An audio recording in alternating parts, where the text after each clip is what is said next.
Posted by you/Joim 2009. Serious, what is the scariest thing to happen to you when you've been home alone? There had been scratching in my ceiling for a while, and my landlady was dragging her feet over having it looked into. One night, around 2 a.m., the scratching became so bad it woke me up from a dead sleep. I tried to reassure myself that whatever it was couldn't get through to me, and I would be fine until I could call my landlady the next day and press the issue. Then some debris fell from my ceiling. Whatever was up there had managed to dig a small hole into my room. I screamed and heard some scurrying away from my approximate location. Grabbed any stuff I needed for the next day, got the fuck out of there, shut the door tight behind me, and slept on the couch. I called my landlady first thing in the morning, and she had someone come while I was at work that day to check it out. A mama raccoon had managed to get her way into the space between the roof and my ceiling and had given birth to a litter of kits. The guy speculated that the kits were getting old enough to start wrestling around, and that was likely what led to the hole in my ceiling. Luckily it was just small, the size of a quarter, so there weren't any angry raccoons hanging out in my room when I got home. They were able to safely trap and release the whole little family, but I still started hunting for new apartments ASAP. I move into my new place on May 1st. Someone tried to break into my neighbor's house while I was babysitting their kids. I was 15 and I used to babysit for my neighbors down the block. They had a nice house, 3 floors with a built-in garage under the house, that connected to the basement. It was the family's most used entrance of the house and they rarely locked the basement door as long as the garage was closed. They also had the type of security system where anytime a door opens you heard beep beep beep. After the parents left one night I was putting the kids to bed and I heard the beep beep beep. I yelled out, thinking it was the parents coming back for something, but no one answered. The system on the wall kept reading basement door open. I was freaked out, so I called my dad and asked him to come by since he was only a few houses away. When he arrived, he told me to stay in the kitchen while he checked the house, but before he could, we heard the beep beep beep again and then the garage door opened. When we ran to the window to see if the parents were pulling into the driveway, they weren't. Instead, someone in a hoodie was running out of the garage door and into the woods behind the house. My dad ended up calling the cops. I'm still creeped out by it. When I was around 8 or 9, my mum commuted to a major city about an hour/hour and a half away, so I would bring myself home from school, about 100 meters away, lock the door and watch cartoons or play Neopets until she got home. We lived in apartment blocks, and one day one of the older male people in the apartment lost his wallet, and he figured it must have been me. Keep in mind, I've never stolen anything in my life or had any trouble with the law, and I had no clue what he was talking about. He came and banged on the door so aggressively that I jumped out of my skin, and was belligerent demanding I open the door. I rang Mum crying and she jumped on a train to come home, but she was an hour and a half away. She called some friends and they came and got me. At that stage he had taken a break and gone back to his apartment but left his dry cleaning there. When Mum got back, she stormed straight to his door and pounded on it as he had done to our door. He came to the door, all shocked, and she demanded to know why he thought it was appropriate to bang on the door for an hour to scare a little girl. He replied that he thought I stole his wallet. Mum asked him if he still thought I did, and he said no, I found it in the car park. She looked like she wanted to kill him, and forced him to apologize. Also, in that same apartment block, there was a hairline fracture on the sliding door that we didn't know about. A strong wind blew and shattered the entire window inwards. I was home alone then too, that was scary as fuck. It was spooky movie night at a friend's and we were 3 movies deep, just finished watching Dark Skies. I was hungry so I was like alright getting my leftovers, so I went downstairs by myself. When I closed the fridge I caught movement out of the corner of my eye, and when I turned to see what it was there was a ghostly white, skeletal. The thing just staring at me from outside the patio, with shimmering hazy lights pulsing behind it. I fucking freaked, dropped my food, and run up the stairs nearly in tears babbling about someone or thing in the backyard. Turns out it was just my reflection mixed with the lights and steam from the hot tub outside, but I've never been so scared in my life. This happened many, many years ago when I was but a youngster. In my suburb, there had recently been a spate of break-and-enters.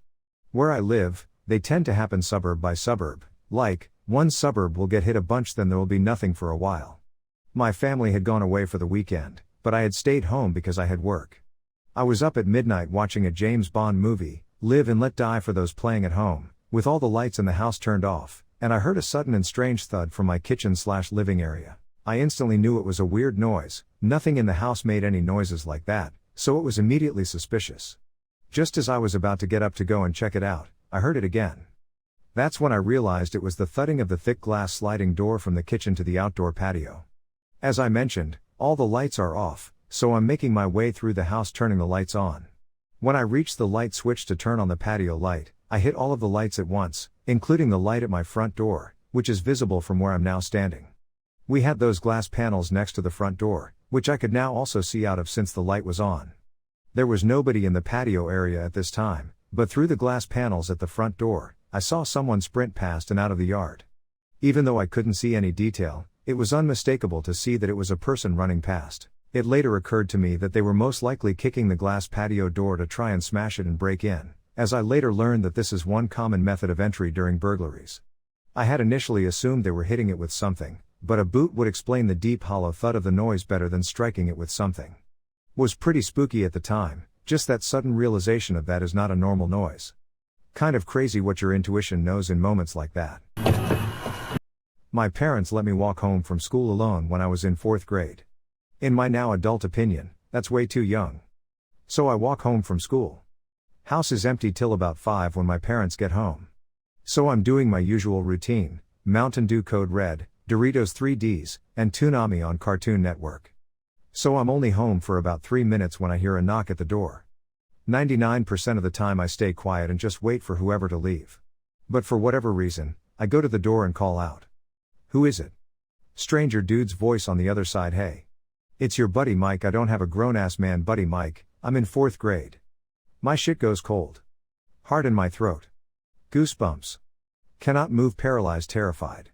The dude says again, hey ! Open the door, we gotta go.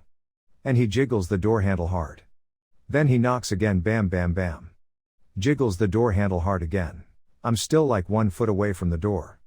I never moved since all of this started because I didn't want him to hear my footsteps. After a minute of silence, I heard a car door close and his drive away. I've still freaked the fuck out for the next hour. And the worst thing was I was now super paranoid about walking to / from school because he followed me that day and I had no idea I was being. My house came with an alarm that kept track of movement in every room.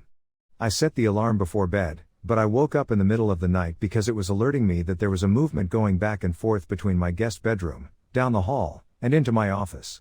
My alarm has a robotic speaking voice, so in the dark, I'd hear it say, movement guest bedroom, movement 2nd floor hallway, movement office, etc. I assume it was a glitch and nothing to worry about, but I ended up turning that function off. I also heard human footsteps above me in my attic once, home alone while my wife was out of town. But I posted that one already months ago. My girlfriend and I both travel a lot for work, pre-COVID, so it's not unusual for only one of us to be home on any given week. Last fall she was in San Francisco and I was home alone for a few days. We live in an apartment on the top floor of a building. Above us is a roof with a deck available to everyone. Middle of the night I get up to use the bathroom and on the walk back to bed I look over to the study. There's a sliding door in the study leading to a balcony. I immediately stop dead in my tracks. I see the outline of a person standing on my balcony facing me.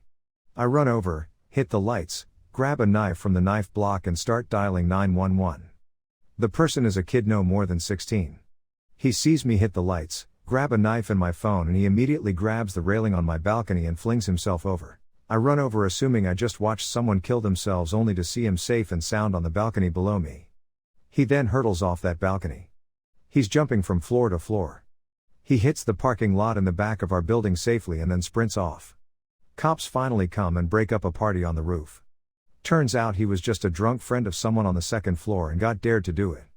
Also, shout out to my dog for being asleep 15 feet from the balcony and not doing anything. Well, my house was sort of out farther away from town. We had neighbors, but they were few and far between. There was a hiking trail opening across the street from our driveway, which was very long, and can't be seen from the trail. My room had a large window facing out to the driveway. Anyway, I was home alone, cleaning my room, and singing We Are the Champions extremely loudly, as well as playing it on my TV. Looked up, and suddenly see a man power walking up my driveway very quickly.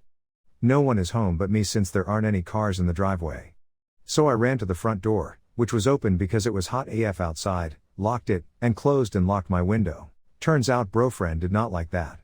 I called 911 because he was still approaching my house, and I was getting scared by his demeanor, and while on the phone with the 911 operator, he started banging on my front window by the door, and then the door itself.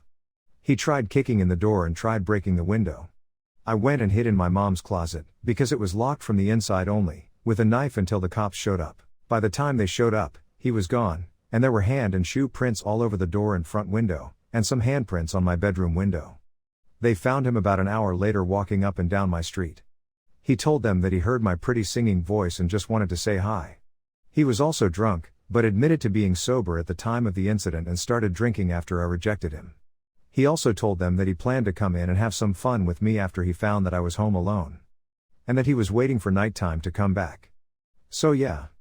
Had a lot of nightmares about that one. TLDR, man tried to break in because he heard me singing, couldn't get in, gave up, then went and got drunk. Police found and arrested him an hour later. Then he admitted to them that he wanted to rape me. My grandparents paid me to house sit for them and take care of their animals, 2 dogs, 2 goats, and like 3 or 4 horses, for 2 weeks. One of the dogs was clingy, so I closed the door on him when I went to bed one night. I woke up in the middle of the night, but I was too tired to move, but I saw a black figure with a white face standing right beside the bed. It was making this horrific growling noise and leaned into me and pressed down on my chest. It pressed harder and harder, and then I was able to move my fingers, and then I was eventually able to move my body, but after that, I let the dog sleep in the room and I slept with the lights on. That was the first time I experienced sleep paralysis, and thankfully the times after that one weren't freaky. Wasn't alone, but I was a teenager with my girlfriend and my parents weren't home. We were house sitting for my mom, who was on vacation with her boyfriend. We're sitting there in the living room, which is right next to the front porch. It's about 12:30 a.m. or so when we hear loud and heavy footsteps on the porch. Guy goes next to the windows and goes, "Shit, fuck." Really loud. I'm assuming it's because the curtains are closed. This spooked us because the couch we were sitting on was near the windows. Had those curtains not been closed, he could have seen us. Freaked out, we shut off all the lights in the house as the footsteps go away. We look out the windows to see if there's anyone out there, and there's a big burly man with a kind of plastic bag. We live in a small town out in the middle of hillbilly country, so any stores or takeout restaurants are closed at this point, so it's a mystery where he got this bag and what was in it. This guy walks down the street, turns around back towards my house, and disappears into a parking lot next door to us. Not 2 minutes later, we hear the doorknob to the side door, which was thankfully locked, jiggle. My dog starts going insane at the noise. He's a small dog with a loud bark, so I think he scared him away, but that was that. We debated calling the cops but never did, and nothing else ever came of it.